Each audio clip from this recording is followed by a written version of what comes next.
August 1943, Quebec City. The conference room is thick with tension. President Franklin D. Roosevelt's fingers hover over a map spread out across the table, showing one of Japan's most fortified bases in the Pacific. Rabaul, the 100,000 soldiers stationed there, are dug into mountainside bunkers, their positions reinforced with artillery, machine guns, and the latest in Japanese defense technology. Every military advisor knows what's coming next. An assault, a bloody fight to the death on the beaches of New Britain, with tens of thousands of American casualties. The numbers are stark. Over 30,000 Americans could be lost trying to take Rabaul, and no one here is willing to sign off on that kind of sacrifice without considering every alternative. At the head of the room, General Douglas MacArthur, a man who has reshaped warfare in the Pacific, slides a different map forward. His finger traces a path not through Rabaul, but around it. His plan defies all traditional military doctrine. He suggests isolating the fortress, not by force, but through strategy, cutting off its supply lines and starving it out. The room goes silent. Admiral Ka, a seasoned officer, shifts in his seat, clearly uncomfortable. He leans forward and challenges MacArthur's idea. "General, you want us to leave the strongest fortress in the Pacific untouched? Rabaul is a fortress, built to withstand everything we can throw at it. How do you expect to defeat a base like that without attacking it directly?" MacArthur doesn't flinch. His voice, calm but firm, echoes through the room. "We're not leaving it untouched. We're turning their greatest asset into their greatest liability." The words land with a quiet finality. MacArthur's strategy would change the course of the Pacific War, without a single beach landing, without a single frontal assault. Roosevelt listens carefully. The room waits for his decision. Would he back MacArthur's revolutionary thinking, or would he opt for the bloodier, more traditional route of direct attack? MacArthur's strategy would change everything. No more costly amphibious assaults, no more heavy losses. The objective: neutralize the enemy without ever storming their gates. MacArthur's voice breaks the silence, offering a deeper explanation of his plan. He outlines Operation Cartwheel, a strategy based not on immediate victory, but on sustained pressure through strategic isolation. The goal wasn't to take Rabaul by force, but to render it irrelevant by cutting it off from supply routes and reinforcements. The plan was audacious. Capture the islands surrounding Rabaul, establish airfields, and tighten the noose. Roosevelt listens intently, his mind calculating the long-term consequences of such an approach. MacArthur's logic is compelling. Capture key islands like Bougainville, the Admiralty Islands, and the Admiralty Islands, and slowly strangle Rabaul through a blockade. This would starve the fortress, prevent reinforcements, and leave the 100,000 soldiers inside without food, ammunition, or fuel. The fortress, designed to withstand an assault, would collapse under the weight of its isolation. Admiral Holsey is skeptical. "General, you're asking us to gamble with the lives of thousands of American soldiers. We've been taught for years that, to defeat the enemy, you destroy their stronghold. If we leave Rabaul intact, we risk it becoming a center of resistance that could last for months, maybe even years." But MacArthur remains resolute, detailing how the Japanese supply system is vulnerable. Rabaul consumes more than 4,000 tons of supplies a day. Food, ammunition, fuel. All of it coming in via sea and air. By capturing key islands surrounding Rabaul, American forces would control the waters and skies, severing every possible supply line. MacArthur's plan wasn't about destroying Rabaul, it was about starving it to death. Imagine MacArthur continues. The psychological toll this will take on the enemy. They'll know they are trapped. They'll know that their emperor can't save them. The garrison will be forced to surrender under the weight of starvation, disease, and despair. And we won't lose a single soldier in the process. The room quiets as the weight of MacArthur's proposal sinks in. It's a game changer, a strategy that could avoid the devastating casualties associated with traditional sieges or frontal assaults. Instead of overwhelming Rabaul by force, the strategy would make it collapse under its own weight, proving to the world that modern warfare was no longer about brute force, but about outlasting the enemy by cutting off their ability to fight.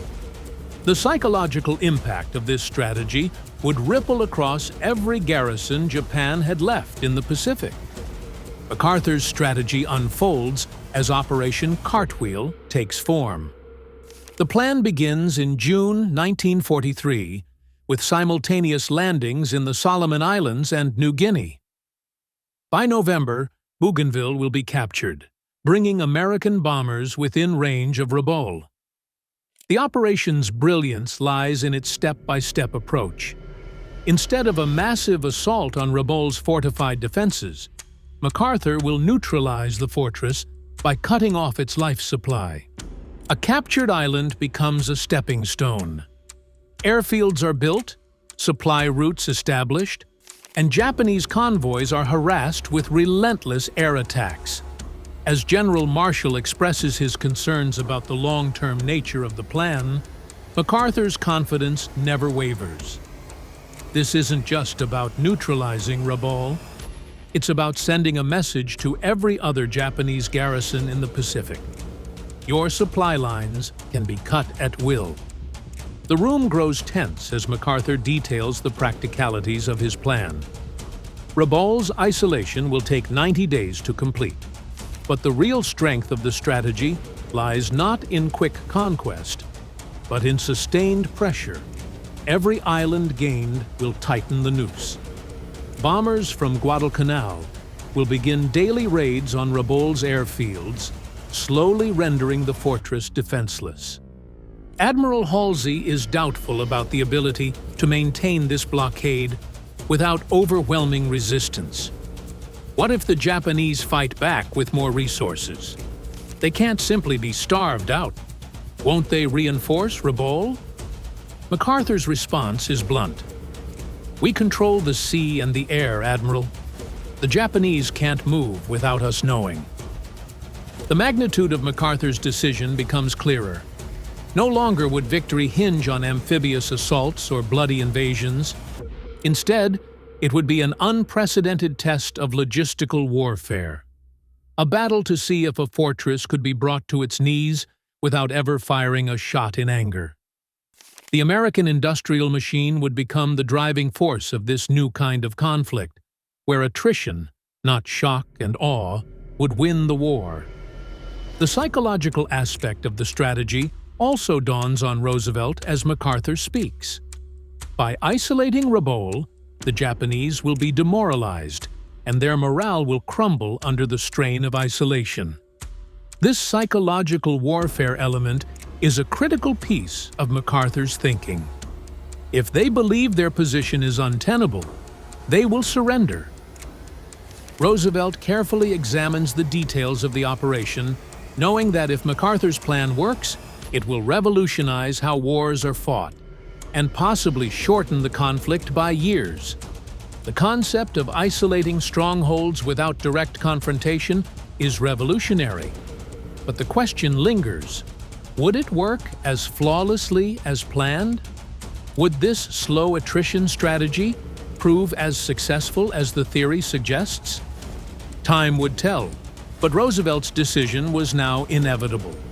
The wheels of Operation Cartwheel were set into motion, and the future of the Pacific War would unfold not in epic beach assaults, but in the slow, methodical choking of Japan's most vital strongholds. As Operation Cartwheel accelerates, Rabaul's isolation becomes an ever-tightening noose. By December 1943, the first significant bombing raids commence on Rabaul. beginning with Bougainville Airfield's American bombers, flying from newly established bases, target Rabaul's harbor and airfields. The intensity of the raids reflects the broader strategy. Bomb the supply routes, and you starve the enemy of its lifeblood without engaging in direct combat. These raids, though devastating, are only part of the bigger picture. MacArthur's masterstroke is the continuous bombardment of the island's infrastructure. Each strike disrupts Japanese operations, cutting off supply shipments and breaking their will to fight ships carrying vital resources such as fuel, food, and ammunition are intercepted by American aircraft, causing massive logistical setbacks for the Japanese garrison. Rabaul, once considered an invincible stronghold, now faces relentless bombing and blockades. The Japanese supply routes, previously bustling with activity, are slowly picked apart by American forces' submarine attacks, target merchant ships attempting to bypass the blockade, while air raids cripple the port facilities. The siege is taking shape. For the Japanese garrison at Rabaul, life becomes a daily grind of survival. The initial optimism of Japanese commanders begins to erode as the reality of the isolation sets in. Aerial reconnaissance shows the gradual degradation of Japanese forces. Fuel shortages are felt within weeks of the blockade's implementation, airplanes are grounded, and those still flying are increasingly vulnerable to American interceptors. The supply ships that manage to make it through the blockade are too few and far between. Rations grow sparse, and by January 1944, Japanese troops face severe malnutrition. Fresh supplies of medicine, food, and even basic equipment dwindle. The once powerful fortress begins to show cracks in its armor.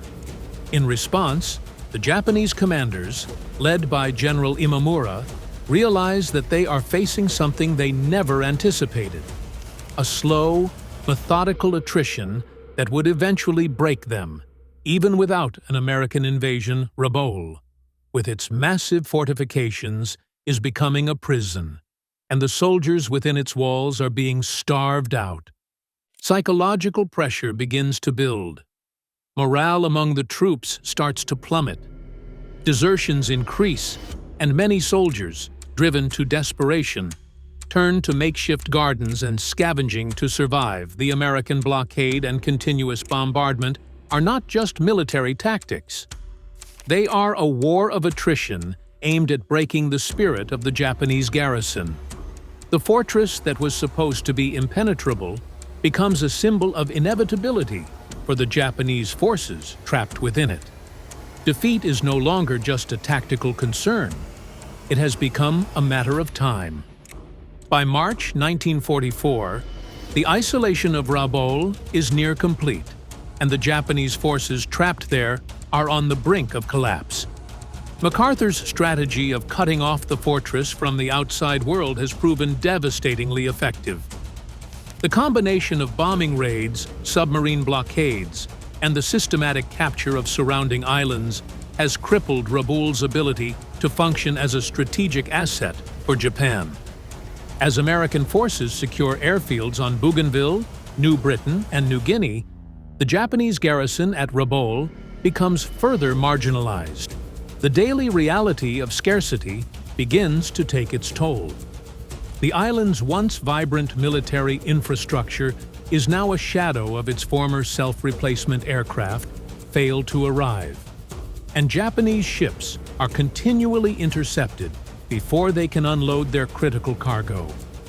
The fortified defenses that had once seemed impenetrable are slowly being rendered useless. The Japanese air defense system in Rabaul is the first to break down. Replacement pilots are few, and most of the experienced crews have either been killed or reassigned to other fronts. Imamura's fleet has been cut off from resupply, leaving him with fewer than 100 operational aircraft, down from over 300 just months earlier.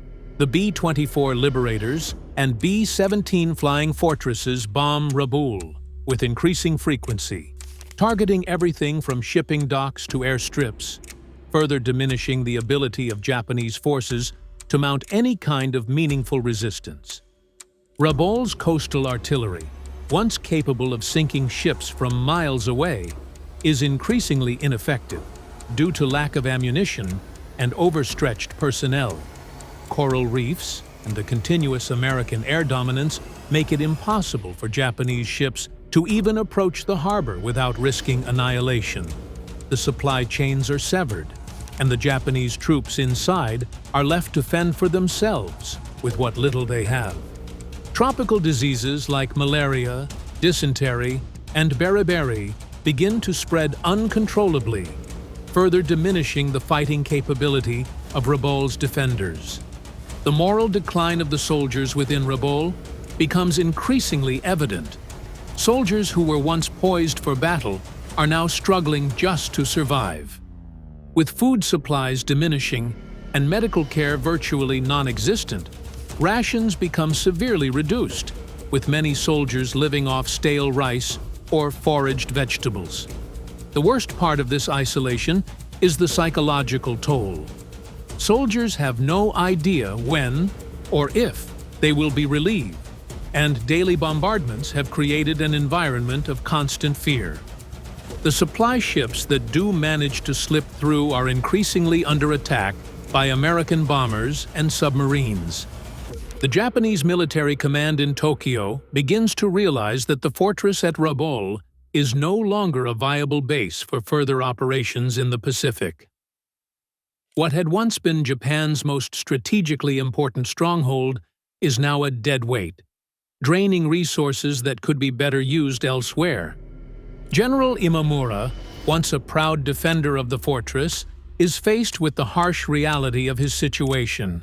His forces are starving, diseased, and demoralized. The garrison's strength continues to dwindle as desertions increase and discipline begins to break down. Yet, despite these overwhelming odds, Imamura holds out hope that reinforcements will come, even as the situation grows ever more dire. For the soldiers of Rabaul, every day spent under siege is a reminder of their powerlessness against the growing strength of American air and naval forces. While MacArthur's isolation strategy continues to tighten its grip on Rabaul, the psychological and physical collapse of its defenders signals the ultimate futility of holding out against the combined might of American logistical power and strategic patience.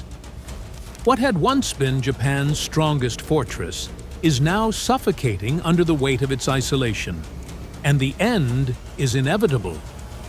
By March 1944, the siege of Rabaul had entered its final phase. The once imposing fortress had been systematically isolated by MacArthur's bypass strategy, the Japanese garrison, which had once boasted over 100,000 soldiers, was now reduced to a fraction of its original strength, with many suffering from severe malnutrition, diseases, and psychological fatigue. Despite this, they still clung to the hope of eventual reinforcements. But supply lines had been completely severed, and no help was coming.